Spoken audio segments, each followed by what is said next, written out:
Hi all my teachers of the deaf, how are you? Today I thought I would show you how to use Screencast-o-matic. It's a fantastic app. I was using it today and I thought, especially for us teachers of the deaf, it would be really good because we can sign it, plus we can talk at the same time. Depending on what level, if you have the basic or if you up level and buy it, you can add captions in this, but at the moment I'm not. I'm just adding my captions separately just in YouTube.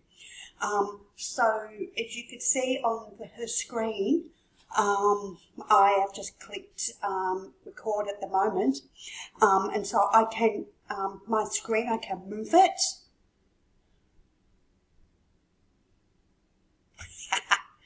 There we go. Okay. Then I can, I still can use anything in the background. I can click on any page that I want as well. So for example, if I want to explain some work to my students, I can just click on it. Yeah.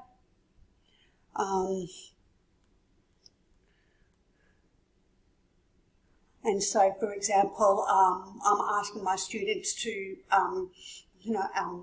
improve their understanding of adjectives. I can just talk about that, to think about, ears of a really long trunk or a grey skin or whatever they want. And then I can talk about how I want them to maybe just pick one card. And then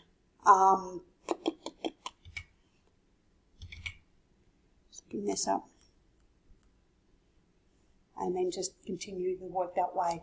Whatever you want, really. Today, I don't know if you have Seesaw at your school, but I was using it today because my students did their work and then took a photo and then uploaded to Seesaw onto my account, and then I with my video, and then I gave the students my feedback.